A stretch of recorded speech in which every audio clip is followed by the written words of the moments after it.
দর্শক, বৈষম্য বিরোধী আন্দোলনের ছাত্রনেতাদের দাবির মুখে শুরু করা অপারেশন ডেভিল হান্টের কথা আপনাদের মনে আছে? এই অভিযানে এখন পর্যন্ত কত হাজার গ্রেপ্তার হয়েছেন আমরা জানি না। শুধু ১ মাসেই ১১,০০০ এর বেশি গ্রেপ্তার হয়েছিল শুধু ১ মাসে। আ সেই খবর আমরা পত্রিকায় দেখেছিলাম। শেষ পর্যন্ত কতজন হয়েছে আমরা জানি না। আওয়ামী লীগের নেতাকর্মীদের ওপর নির্যাতনের নাম উনারা দিয়েছেন অপারেশন ডেভিল হান্ট। যেকোনো সভ্য দেশে পলিটিক্যাল অপোজিশনকে দমাতে কোনো অপারেশনের এমন নাম দিলে শুধু এই নামের কারণেই কয়েকজন মিনিস্টারকে পদত্যাগ করতে হতো। ইউনূসের নেতৃত্বে অন্তর্বর্তীকালীন সরকার ক্ষমতা গ্রহণের পর থেকে দেশব্যাপী সহিংসতায় আওয়ামী লীগ ও তার সহযোগী সংগঠনের ৫২৬ জন নেতাকর্মী সমর্থককে নৃশংসভাবে খুন করা হয়েছে বলেছে আওয়ামী লীগ। গোপালগঞ্জে যেভাবে পাখির মতো গুলি করে মানুষকে মারা হলো, যেভাবে মানবতা বিরোধী অপরাধ সংঘটন করা হলো, সেটা তো পুরো বিশ্ব দেখেছে। আমরা দেখলাম আওয়ামী লীগ ট্যাগ দিয়ে গ্রেপ্তার করা হলো সাংবাদিকদের, শিক্ষকদের, মুক্তিযোদ্ধাদের, social media ইনফ্লুয়েন্সারদের। Shahriar Kabir, Nazmul Hasan Karimullah, Hafizur Rahman Curzon sir, সাংবাদিক পান্না, কতজনের নাম বলবো? আসুন আমরা গত ১৩ মাসে আওয়ামী লীগ কর্মী সমর্থকদের গ্রেপ্তারের সরকারি হিসাবটাই শুধু একটু দেখি। ফ্যাসিবাদের সঙ্গে জড়িত ব্যক্তিদের গ্রেপ্তার ও জামিন সংক্রান্ত তথ্য শিরোনামে পুলিশের একটি প্রতিবেদনে বলা হয়েছে ১৩ মাসে এমন ব্যক্তিদের গ্রেপ্তারের সংখ্যা ৪৪,৪৭২ জন। এদের মধ্যে ৩২,৩৭১ জন জামিন পেয়েছেন, অর্থাৎ মোট প্রায় ৭৩% আসামির জামিন হয়েছে। আমরা দেখলাম স্বরাষ্ট্র উপদেষ্টা বললেন, আওয়ামী লীগের কর্মী সমর্থকদের জামিন যেন কঠিন করা হয় সেটি নাকি উনি দেখবেন। এই নিয়ে প্রথম আলো একটা রিপোর্ট করেছিল যে জামিনের সংখ্যাটা নিয়ে। তারা বলছে প্রথম আলোর রিপোর্ট অনুযায়ী এই যে জামিনের সংখ্যা ৭৩% যাদের ধরা হচ্ছে তাদের ৭৩% কেই বাধ্য হয়ে জামিন দিতে হচ্ছে। তার মূলত ৪ টি কারণ আছে। এই কারণগুলো একটু দর্শক শুনুন। এইটি কারণগুলো যদি আপনারা শুনেন তাহলেই বুঝতে পারবেন যে কিভাবে এদেরকে আসলে গ্রেপ্তার করা হয়েছিল। আম তো জামিন বৃদ্ধির ৪ টি কারণ কি? সরাসরি কর্মসূচি থেকে গ্রেপ্তারের পরিবর্তে সন্দেহভাজন হিসেবে গ্রেপ্তার। গ্রেপ্তারের পর আদালতে আসামিদের সম্পর্কে দুর্বল প্রতিবেদন, গ্রেপ্তারকৃত ব্যক্তির পদপদবি, পূর্বের কর্মকাণ্ডের বিস্তারিত না লেখা, অপরাধে জড়িত থাকা সপক্ষে কোনো ছবি, কমিটির কাগজ কিংবা প্রমাণাদি যুক্ত না করা। তো এগুলো হচ্ছে জামিন পেয়ে যাওয়ার কারণ। ঢাকা মহানগর দায়রা জজ আদালতের প্রধান পাবলিক প্রসিকিউটর ওমর ফারুকী প্রথম আলোকে বলেন, বেশিরভাগ আসামি সন্দেহভাজন হিসাবে গ্রেপ্তার হচ্ছেন। সরাসরি আওয়ামী লীগের মিছিল থেকে গ্রেপ্তার হয়েছেন এমন আসামির সংখ্যা খুবই কম। আম তাহলে কি দাঁড়ালো? এই রিপোর্টটা থেকে কি খুব স্পষ্ট হচ্ছে না যে কিভাবে কোনো অপরাধ না করেও শুধুমাত্র সন্দেহের ভিত্তিতে এতগুলো মানুষকে গ্রেপ্তার করা হয়েছে দর্শক।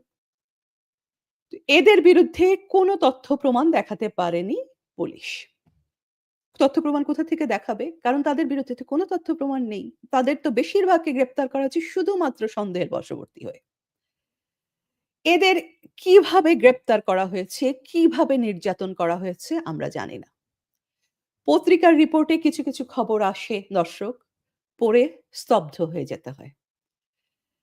৭৫ বছরের ক্যান্সারের রোগীকে গ্রেপ্তার করা হয়েছে। কারো বৃদ্ধ বাবা-মাকে রাত দুপুরে গ্রেপ্তার করা হয়েছে।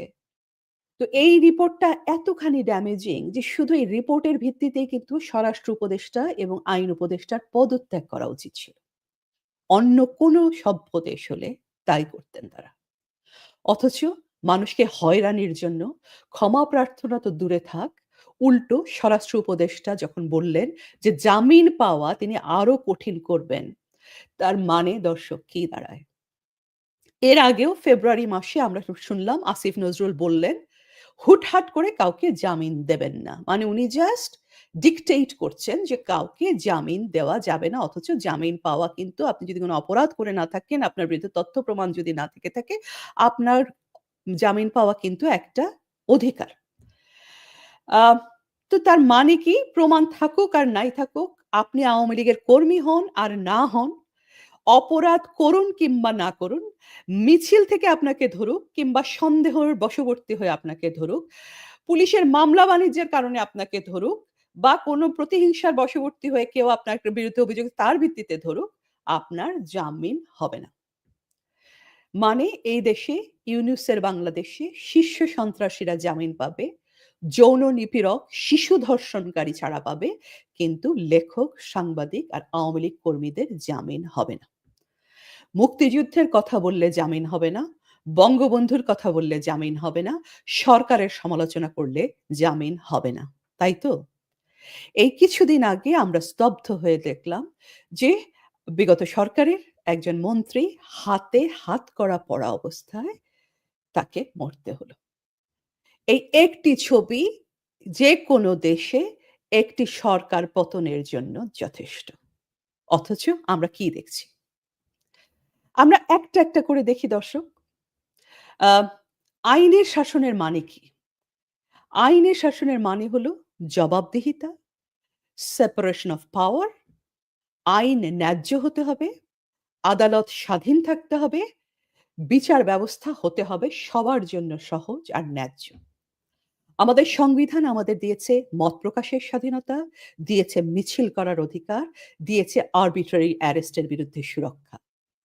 এখন কেন এই ইউনুসগণ সংবিধান বিলুপ্ত করতে চায়? সেটা কি দর্শক বোঝা যাচ্ছে এখন? যারা এই যে গ্রেপ্তার যেভাবে করা হচ্ছে, সেইটি সম্পূর্ণ অন্যায়। আ গ্রেপ্তারের পর জামিন দেওয়া হচ্ছে না, সেটি আরেক ধরনের অন্যায়। আবার বিভিন্ন মামলাগুলো যেগুলো হচ্ছে, আমরা সেই আ আ বিচারকদের যারা সেই মামলাগুলোর বিচারগুলো করবেন, সেই বিচারকদের অবস্থাটা আমরা একটু দেখি। আমরা সেই ২৪ এর ২০২৪ এর অগাস্ট মাস থেকেই দেখলাম যে মব সৃষ্টি করে কিভাবে বিচারপতিদেরকে পদত্যাগ করানো হলো। কিভাবে প্রধান বিচারপতি ওবায়দুল হাসানকে পদত্যাগ করানো হলো। বাংলাদেশের জুডিশিয়াল সার্ভিসের ১৮ জন বিচারককে বাধ্যতামূলক অবসরে পাঠানো হলো। বিচারপতি খায়রুল হকের বিরুদ্ধে হত্যা মামলা দেওয়া হলো দর্শক। আর এদিকে মামলা যারা লড়বে আইনজীবী, তাদের কি অবস্থা দর্শক? আওয়ামী লীগের পক্ষে কোনো আইনজীবীকে আদালতে দাঁড়াতে দেওয়া হচ্ছে না। এপ্রিল মাসে আমরা দেখলাম গত এপ্রিল মাসে আওয়ামীপন্থী ৮৪ জন আইনজীবীর জামিন নামঞ্জুর করে কারাগারে পাঠানোর নির্দেশ দিল আদালত। এরপর শত হত্যা মামলা দেওয়া হচ্ছে সবার বিরুদ্ধে। সেই অগাস্ট মাস থেকে আমরা দেখছি। আপনি যাই করুন, যেই অপরাধ করুন, অপরাধ নাই করুন, আপনার বিরুদ্ধে একটা হত্যা মামলা দেওয়া হবে। তাই না? আমরা দেখলাম আইসিটিতে কি চলছে। আইসিটির মামলাগুলোর সময়সীমা বেঁধে দিলেন আসিফ নজরুল। সরকার বারে বলল নির্বাচনের আগেই নাকি কয়েকটি মামলার রায় হয়ে যাবে। এগুলো সবই কিন্তু দর্শক বিচার প্রক্রিয়ার উপর সরাসরি এবং অবৈধ হস্তক্ষেপ। আর আইসিটিতে বিচারের নামে যে প্রহসন চলছে তা নিয়ে নতুন করে আর আপনাদেরকে আমরা কি বলব? টবি ক্যাডম্যানকে ট্রাইব্যুনালের চিফ প্রসিকিউটরের বিশেষ উপদেষ্টা বানানো হলো। অথচ উনি ৭১ এর মানবতা বিরোধী অপরাধে জামাতের বিরুদ্ধে যে অপরাধগুলো ছিল সেই মামলাগুলোতে উনি জামাতের আইনজীবী ছিলেন। আমরা দেখলাম শেখ হাসিনার বা আওয়ামী লীগের মানুষদের পক্ষে কোনো আইনজীবীকে তারা কোথাও দাঁড়াতে দিচ্ছে না। আমরা দেখলাম তাজুল যিনি আ জামাতের লয়ার ছিলেন তাকে বানানো হলো চিফ প্রসিকিউটর। শেখ হাসিনার জন্য রাষ্ট্রপক্ষের লয়ার হিসেবে যাকে রাখা হয়েছিল তার কথা আপনাদের মনে আছে দর্শক? যিনি ছিলেন একজন চিহ্নিত লালবদর, যিনি শেখ হাসিনার ফাঁসি চেয়ে এসেছিলেন আ এতদিন। এরপরে আমরা দেখলাম যখন এটা নিয়ে প্রচন্ড সমালোচনা শুরু হলো তখন তাকে সরিয়ে দেওয়া হলো। কিন্তু এরপর যাকে দেওয়া হলো তিনি কি করছেন? তিনি কি করছেন, কেন করছেন আমরা কেউ জানি না। অর্থাৎ মিনিমাম যে একটা নিরপেক্ষতার আবরণ সেটাও সরকার রাখতে চাচ্ছে না। এইদিকে চিফ প্রটি আ এদ আ প্রসিকিউটর তাজুল বললেন, মেট্রো রেলে সেতু ভবনে বিটিভিতে নাকি আগুন দিয়েছেন শেখ হাসিনা। ভাবা যায় এইরকম জলজ্যান্ত মিথ্যা ভাষণ। মানে পুরো দেশের মানুষ কিন্তু দর্শক আপনারা তো বটেই, পুরো দেশের মানুষ জানে যে কারা আগুন দিয়েছে। সমন্বয়করা নিজেরা বলেছে যে তারা নিজেরাই আগুন দিয়েছে। অথচ সব দায় চাপানো হচ্ছে শেখ হাসিনার। তো এখানে কোনো সুষ্ঠু বিচার হচ্ছে বা হবে এটা কেউ বিশ্বাস করে না। তো দর্শক আমার মনে হয় যে এই যে নির্দলীয় অন্তর্বর্তীকালীন সরকার বলি না আমরা এদেরকে? বা এরা নিজেদেরকে নির্দলীয় অন্তর্বর্তীকালীন সরকার বলে। এটি আসলে একটি সবচেয়ে বড় মিথ্যাচারগুলোর একটি। এটি ইউনূসের সরকার কোনো নির্দলীয় সরকার নয়। এটি একটি দলীয় সরকার। এটি জামাত এনসিপির দলীয় সরকার। যারা আইনের শাসন এবং বিচার ব্যবস্থাকে রাজনৈতিক প্রতিশোধের যন্ত্রে পরিণত করেছে। যারা এই আ আ বিচার ব্যবস্থাকে একটা আ দেশবিরোধী, বাংলাদেশ বিরোধী রাজাকারদের একটা প্রতিষ্ঠা করার, তাদের মন গড়া ইতিহাসকে প্রতিষ্ঠা করার যন্ত্রে পরিণত করেছে। এখন ইউনূস সরকার যদি মনে করেন এইভাবে একটি দলকে নিশ্চিহ্ন করা যাবে বা আওয়ামী লীগকে মুছে দেওয়া যাবে আ বা ইতিহাসকে নতুন করে লেখা যাবে, তাহলে তারা ভুল করছেন। কারণ দর্শক, ক্ষমতা আগুনের মতো। এটা জ্বলে ওঠে, পুড়িয়ে ফেলে, নিভে যায়। কিন্তু মানুষকে যে দগ্ধ করে যায়, তার গন্ধ থেকে যায় ইতিহাসে। যেই রাষ্ট্র আইনকে দমন করে, মানুষকে দমন করে, শেষ পর্যন্ত সেই রাষ্ট্রই আইনের বিচারে দণ্ডিত হয়। একটা সময় পুরো বাংলাদেশ হয়ে যাবে বিশাল একটা কারাগার। আওয়ামী লীগের মিছিলগুলো আরো বড় হবে। আসছে ফাল্গুনে তারা দ্বিগুণ হবে। জয় বাংলা।